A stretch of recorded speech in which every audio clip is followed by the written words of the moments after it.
Salam jumpa kembali, salam sejahtera untuk kita semua. Bapak, Ibu, saudara-saudariku yang terkasih dalam Tuhan kita Yesus Kristus, marilah kita mendengarkan dan merenungkan bacaan-bacaan kitab suci hari Sabtu 16 Mei 2020. Bacaan pertama dari Kisah Para Rasul, pasal 16, ayat 1 sampai 10. Paulus datang juga ke Derbe dan ke Listra. Di situ ada seorang murid bernama Timotius. Ibunya adalah seorang Yahudi dan telah menjadi percaya, sedangkan ayahnya seorang Yunani. Timotius ini dikenal baik oleh saudara-saudara di Listra dan di Ikonium, dan Paulus mau supaya dia menyertainya dalam perjalanan.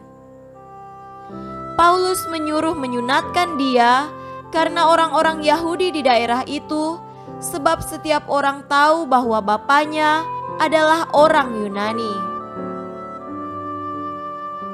Dalam perjalanan keliling dari kota ke kota, Paulus dan Silas menyampaikan keputusan-keputusan yang diambil para rasul dan para penatua di Yerusalem dengan pesan supaya jemaat-jemaat menurutinya. Demikianlah jemaat-jemaat diteguhkan dalam iman dan makin lama makin bertambah besar jumlahnya. Mereka melintasi tanah Frigia dan tanah Galatia karena Roh Kudus mencegah mereka untuk memberitakan Injil di Asia. Dan setibanya di Misia, mereka mencoba masuk ke daerah Bitinia, tetapi Roh Yesus tidak mengizinkan mereka. Setelah melintasi Misia, mereka sampai di Troas. Pada malam harinya, tampaklah oleh Paulus suatu penglihatan. Ada seorang Makedonia berdiri di situ dan berseru kepadanya, katanya, "Menyeberanglah kemari dan tolonglah kami." Setelah Paulus melihat penglihatan itu, segeralah kami mencari kesempatan untuk berangkat ke Makedonia, karena dari penglihatan itu kami menarik kesimpulan bahwa Allah telah memanggil kami untuk memberitakan Injil kepada orang-orang di sana. Demikianlah sabda Tuhan. Syukur kepada Allah.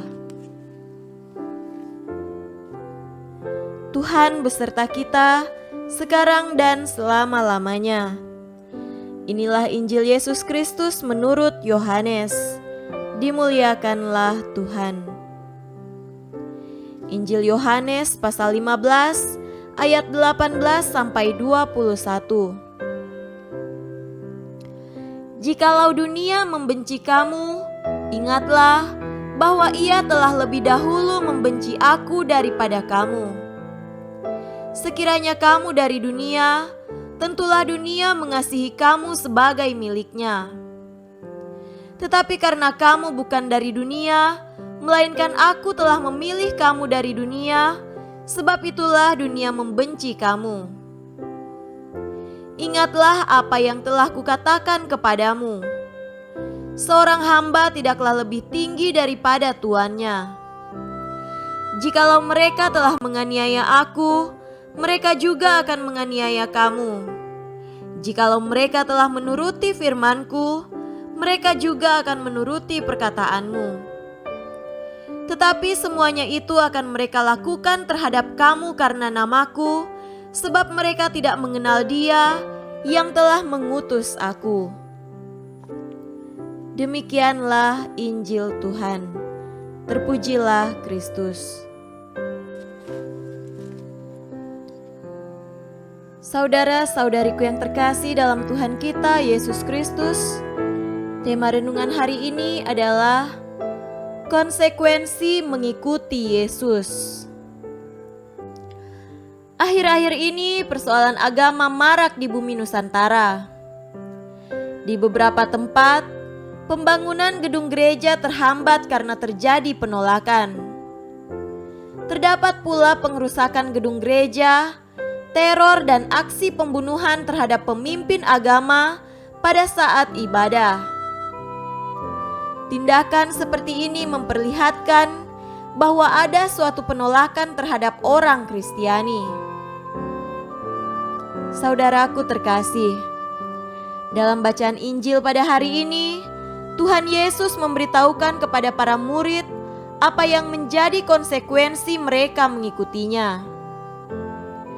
Para murid Yesus akan dibenci, ditolak dan dianiaya oleh orang-orang karena namanya. Semuanya itu akan terjadi kepada mereka oleh karena dunia sudah terlebih dahulu membenci dan menolak Yesus.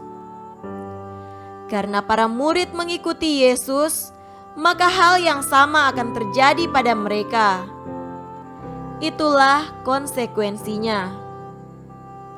Konsekuensi yang dikatakan oleh Tuhan Yesus itu kini kita alami pula sekarang ini di tanah air kita. Sebagai kaum minoritas, kita sering disingkirkan, ditolak, ditindas dan dibenci oleh karena iman kita kepada Yesus Kristus.